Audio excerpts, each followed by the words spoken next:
ഒരു on voice video വന്നിട്ട് കുറേ നാളായി. അപ്പം ഞാൻ വിചാരിച്ചു ഞാൻ ഇന്നൊരു ചോറ് വെച്ചിട്ടുണ്ട്, അതൊരു വീഡിയോ ആക്കാമെന്ന് വിചാരിച്ചു. വളരെ എളുപ്പത്തിൽ തയ്യാറാക്കാൻ പറ്റിയൊരു ചോറാണ്.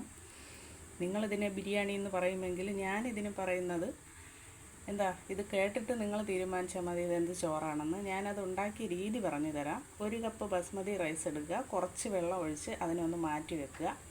പിന്നെ അത്യാവശ്യം വീട്ടിലുള്ള 1-2 വെജിറ്റബിൾസ് വെച്ചാണ്. കുട്ടികൾക്ക് നമുക്ക് എന്നും സാധാ ചോറ് കൊടുക്കുമ്പോൾ അവർക്ക് കഴിക്കാനൊരു മടിയാണ്. അപ്പോൾ രാവിലെ അല്ല എപ്പോഴായാലും എളുപ്പത്തിലൊരു 10 മിനിറ്റ് കൊണ്ട് ഞാനിതങ്ങ് തയ്യാറാക്കിയെടുത്തു. ഒരു കുക്കർ വയ്ക്കുക, അതിലേക്ക് കുറച്ച് നെയ്യ് ഒഴിക്കുക. നെയ്യ് ഒരു ചെറിയ സ്പൂൺ നെയ്യും ഒരു ചെറിയ സ്പൂൺ സൺഫ്ലവർ ഓയിലുമാണ് ഞാൻ എടുത്തിട്ടുള്ളത്. അതൊഴിക്കുക. അതിലേക്ക് പട്ട, ഒരു ചെറിയ കഷ്ണം പട്ട, ഗ്രാമ്പു, 1-2 പെരിഞ്ജീരകം, അതിലുള്ള മസാലയിലുള്ള ഒരു തക്കോലം ഉണ്ടല്ലോ അതും ഇടുക അതിലേക്ക്. എന്നിട്ട് ചെറുതായിട്ട് ഒരു ചെറിയ സ്പൂണിന് ഒരു ഇച്ചിരി മഞ്ഞൾപ്പൊടി അതിലേക്ക് ഇട്ട് കൊടുക്കുക.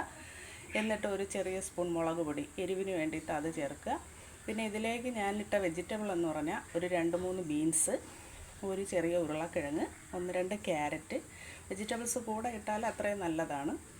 പിന്നെ ഒരു സവാള. ഇതെല്ലാം കൂടെ വട്ടത്തിന് ചെറുതായിട്ട് അരിഞ്ഞെടുത്തു.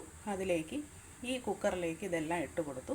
ഒരു കഷ്ണം ഇഞ്ചി, ഒരു 4 അല്ലി വെളുത്തുള്ളി, അത് ചതച്ചതും ചേർത്ത് കൊടുത്തു. ഇതെല്ലാം കൂടെ ഒന്നിച്ച് ഉപ്പും ഇട്ട് വഴറ്റിയെടുക്കുക.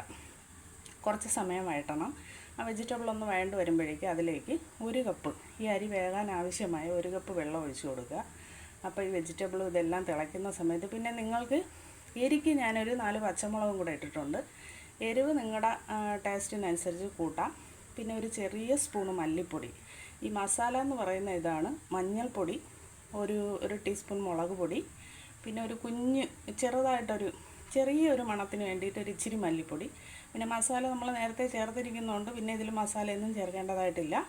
ഇതെല്ലാം ചേർത്ത് വഴറ്റിയിട്ട് വെള്ളം ഒഴിച്ച് തിളപ്പിച്ച് വരുമ്പോഴേക്ക് ഈ അരി എടുത്ത് അതിലേക്ക് തട്ടി കൊടുക്കുക. എന്നിട്ട് അതിലേക്ക് അതിൻ്റെ മീതെ മല്ലിയിലയും കൂടെ കൊത്തിയിട്ട് കൊടുക്കുക.